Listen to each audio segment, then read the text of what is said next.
Hi అండి, అందరికీ నమస్కారం. Welcome to my YouTube channel Savuji Krish. అందరూ ఎలా ఉన్నారండి? మీరు అందరూ బాగుంటారని మనస్ఫూర్తిగా కోరుకుంటున్నానండి. ఎప్పటిలాగే ఈరోజు కూడా మంచి మంచి టిప్స్ తోటి అయితే నేను మీ ముందుకు వచ్చానండి. వీడియోని అయితే ఎక్కడ కూడా స్కిప్ చేయకుండా లాస్ట్ వరకు చూడండి. ఇప్పుడు వచ్చేసరికి ఫస్ట్ టిప్లోకి వెళ్దామండి. మన ఇల్లంతా మంచి సువాసన రావాలన్నా, ఇంట్లోకి దోమలు అనేవి రాకుండా ఉండాలన్నా, ఇల్లైనా సరే బాత్రూమ్ అయినా సరేనండి, ఇలా ప్రతిదీ సువాసన భరితంగా ఉండాలన్నా, ఇంట్లోకి దోమలు పురుగులు రాకుండా, ముఖ్యంగా ఇంట్లోకి నెగిటివ్ ఎనర్జీ అనేది రాకుండా ఉండాలన్నా మనం సోప్ అనేది ఏదైనా సరేనండి, ఒక 10 రూపీస్ సోప్, ఏ సోప్ అయినా పర్లేదండి, ఆ 10 రూపీస్ సోప్ అనేది తీసుకోండి. ఆ సోప్కి వచ్చేసరికి మనం లవంగాలు ఉంటాయి కదండి, ఆ లవంగాలను అయితే ఒక 5-6 మీ ఇష్టం అండి, అలా అయితే కుచ్చేసుకోవాలండి. నేను చూపిస్తున్నాను చూడండి, ఈ విధంగా అయితే కుచ్చేసుకోవాలండి. దీన్ని అయితే మనం 4 పార్ట్స్గా చేసుకొని మనము శారీస్ అవి పెట్టుకుంటాం కదండి, ఆ కబోర్డ్స్లో అయితే పెట్టుకోవచ్చండి. అంతేకాకుండా మనం బాత్రూమ్ ఉంటుంది కదండి, ఆ బాత్రూంలో కిటికీ ఉంటుంది కదండి, ఆ కిటికీ దగ్గరైనా పెట్టుకోవచ్చు. అంతేకాకుండా మనము పడుకుంటాం కదండి, పడుకునే దిండి కింద పెట్టుకున్నాము అని అంటే జలుబు దగ్గు అనేది ఈ స్మెల్కి అయితే రాకుండా ఉంటాయండి. ఇలా అయితే పెట్టుకోవచ్చండి, చాలా బాగుంటుందండి. ఇదైతే మంచి పరిమళభరితంగా ఉంటుందండి. నేను చెప్పాను కదండి, మీరైతే ఇలా ఇలా అయితే మనమైతే పార్ట్స్ వేసుకొనైనా పెట్టుకోవచ్చండి. అలా లేకుండా నేనైతే సోప్ అయితే పెట్టి చూపిస్తున్నానండి మీకు.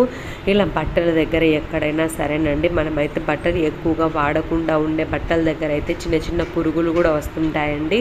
అలా పురుగులు రాకుండా ఉండాలంటే ఇలా ఒకటి అనేది మనం తయారు చేసుకొని పెట్టుకున్నామంటే ఆ స్మెల్కి అయితే, ఆ ఘాటు స్మెల్కి అయితే పురుగులు అనేవి అస్సలు రాకుండా ఉంటాయండి. మనకి జలుబు దగ్గు అలా ఉన్నా సరేనండి, మనం ఇలా తల కింద ఇలా పెట్టుకున్నాము అని అంటే మనకు ఆ ఘాటు స్మెల్కి అయితే ఆ జలుబు దగ్గు అనేది లేకుండా ఉంటుందండి. అంతేకాకుండా బాత్రూంలో విండోస్ ఉంటాయి కదండి, ఆ విండోస్ దగ్గర పెట్టుకున్నా సరిపోతుందండి.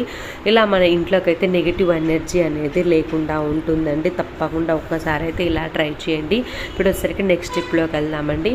వచ్చేసరికి దువ్వెనలు అండి. దువ్వెనలు అనేవి మన ఎప్పటికప్పుడు నీట్గా క్లీన్ చేసుకున్నానండి, ఒక్కసారి అలా దువ్వుకుంటేనే నల్లగా అయిపోతాయండి, అలా మురికిగా అయిపోతాయండి. అలాంటప్పుడు ప్రతిసారి మనము హాట్ వాటర్లో వేసి క్లీన్ చేయాలి అని అంటే అదైతే చాలా టైం పడుతుందండి. అలా లేకుండా మనం 2 డేస్కి ఒకసారి అయినా, డైలీ అయినా ఇలా అయితే ఈజీగా క్లీన్ చేసుకోవచ్చు అండి. ఏముందండి, ఏదో ఒక ఫేస్ పౌడర్ అండి, ఏ పౌడర్ అయినా పర్లేదండి, ఆ పౌడర్ అనేది మనం దువ్వెల మీద అప్లై చేసుకోవాలండి. అప్లై చేసుకున్న తర్వాత ఓల్డ్ బ్రష్ ఉంటుంది కదండి, ఓల్డ్ బ్రష్ తీసుకొని మనం ఇలా నీట్గా అనేసాము అని అంటే ఆ మురికి అనేది వస్తుందండి. ఈ విధంగా అయితే మనం డైలీ అయినా 2 డేస్కి ఒకసారి అయినా, ఎప్పుడైనా దూపాలనుకున్నప్పుడైనా వెంటనే చేసేసుకోవచ్చండి.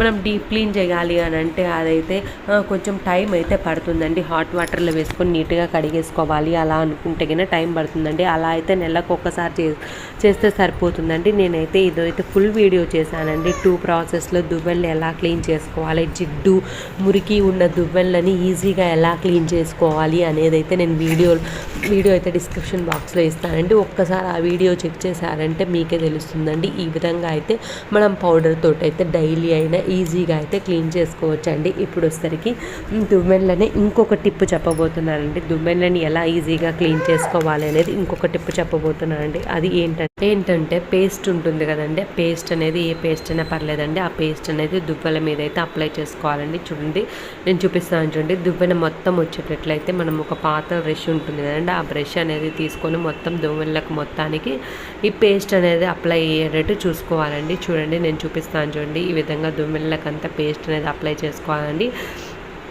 ఇలా అప్లై చేసుకున్న తర్వాత కొంచెం అయితే వాటర్ అనేది అద్దేసుకొని మనం నీట్గా అన్నాము అని అంటే ఈ పేస్ట్ అనేది దువ్వెనకి మొత్తానికి అయితే పడుతుందండి. ఇలా అప్లై చేసుకున్న తర్వాత ఒక్క నిమిషం అలా పక్కకు పెట్టేసుకొని మనకు ఇంకొక దువ్వెన ఉంటుంది కదండి, దాన్ని కూడా మొత్తంగా అప్లై చేసుకుందామండి. ఇలా అప్లై చేసుకున్న తర్వాత చూస్తే మీకు అర్థమవుతుందండి. ఈ విధంగా అయితే మనం అప్లై చేసుకోవాలండి. ఈ విధంగా అప్లై చేసుకున్న తర్వాత చూడండి, నేనైతే కొంచెంగా పేస్ట్ అయితే తీసుకుంటున్నాను అండి. మొత్తంగా దువ్వెనలకు అప్లై చేయాలండి. ఎంత మురికిందో దువ్వెనలకు చూసారు కదండి.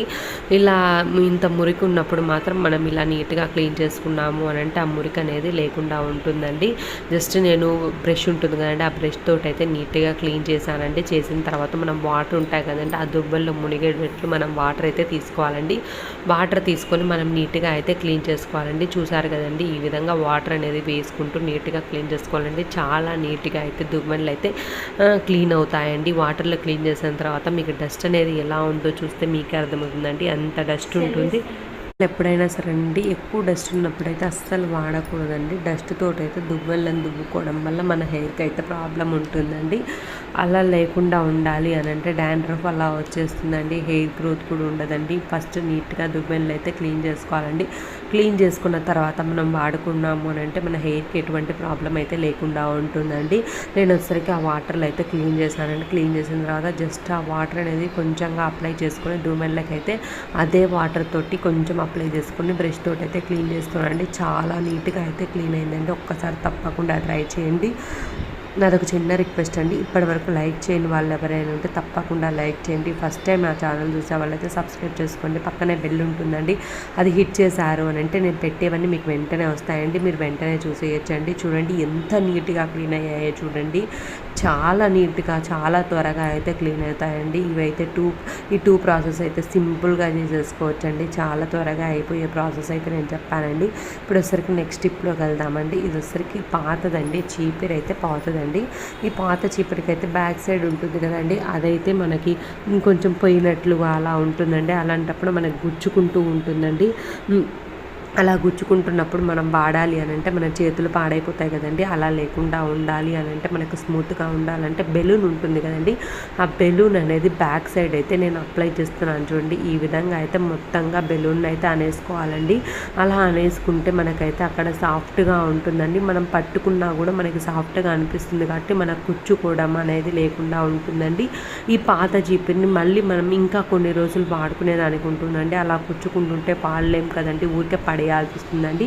అలా పడేయకుండా ఈ పాత చీపిరిని అయితే మనం ఇలా అయితే వాడుకోవచ్చండి. ఈ విధంగా మనం బెలూన్ వేసుకున్నాము అని అంటే మనకి చాలా స్మూత్గా ఉంటుందండి. పట్టుకునేదానికి కూడా బాగుంటుందండి. ఎటువంటి ఇబ్బంది లేకుండా మనకైతే చేతులు అనేవి డ్యామేజ్ లేకుండా నీట్గా ఉంటుందండి. అందుకోసమనే ఇలా మనం వేసుకొని వాడుకున్నామంటే ఇంకొన్ని రోజులు వాడుకోవచ్చండి. ఇప్పుడు వచ్చరికి నెక్స్ట్ టిప్లోకి వెళ్దామండి. స్టవ్ అండి. స్టవ్ అనేది మనం రెగ్యులర్గా క్లీన్ చేసుకుంటూ ఉంటాం కదండి. మనం ఏమైనా కిచెన్లో చేసుకున్నప్పుడు అవి కింద పట్టము, స్టవ్ అంతా చుట్టిగా ఉండడము అలా ఉంటుంది కదండి. అలా ఉన్నప్పుడు మనమైతే నీట్గా క్లీన్ చేసుకోవాలండి.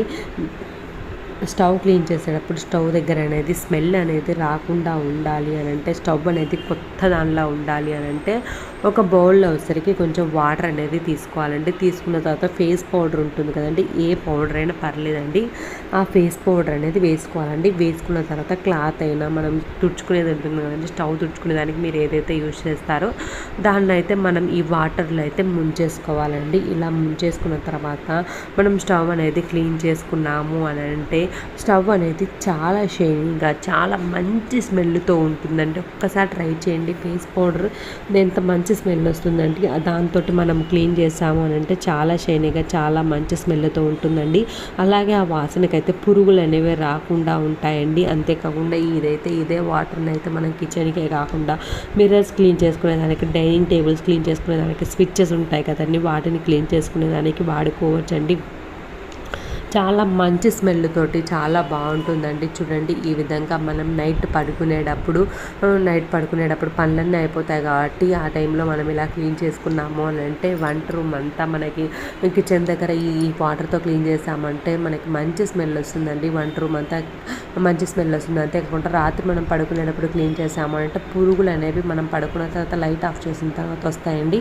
అలాంటి పురుగులు అనేవి రాకుండా ఉంటాయండి.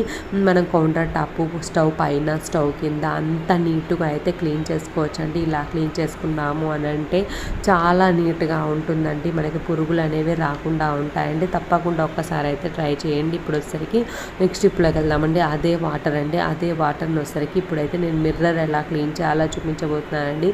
అదే వాటర్ తోటి నేనైతే మిర్రర్ అనేది క్లీన్ చేస్తున్నాను చూడండి. ఈ విధంగా అయితే మిర్రర్ని మనం చిన్నదైనా పెద్దదైనా సరేనండి, నేనైతే చిన్నది చూపిస్తానండి, ఏదైనా సరేనండి మనమైతే నీట్గా అయితే క్లీన్ చేసుకోవచ్చండి. చూడండి ఈ విధంగా అయితే నీట్గా వాటర్ తోటి అయితే క్లీన్ చేస్తానండి. క్లీన్ చేసిన తర్వాత ఎప్పుడైనా సరేనండి మిర్రర్ని న్యూస్ పేపర్ ఉంటుందండి, ఆ న్యూస్ పేపర్ అనేది కట్ చేసుకొని మనం నీట్గా క్లీన్ చేసుకున్నామంటే చాలా బాగా క్లీన్ అవుతుందండి. మనం న్యూస్ పేపర్ని ఉంటగా ఏం చేయాల్సిన అవసరం లేదండి. జస్ట్ ఒక ఫోల్డింగ్ అనేది చేసేసుకొని నీట్గా అదే విధంగా తుడిచేసుకోవాలండి. తుడిచేసుకున్నాము అని అంటే చాలా నీట్గా ఉంటుందండి. ఒక్కసారి చూస్తే మీకు అర్థమవుతుందండి ఎంత నీట్గా క్లీన్ అవుతుందో. మిర్రర్ అనేది చాలా బాగా క్లీన్ అవుతుందండి. తప్పకుండా ఒక్కసారి అయితే ఇలా అయితే ట్రై చేయండి.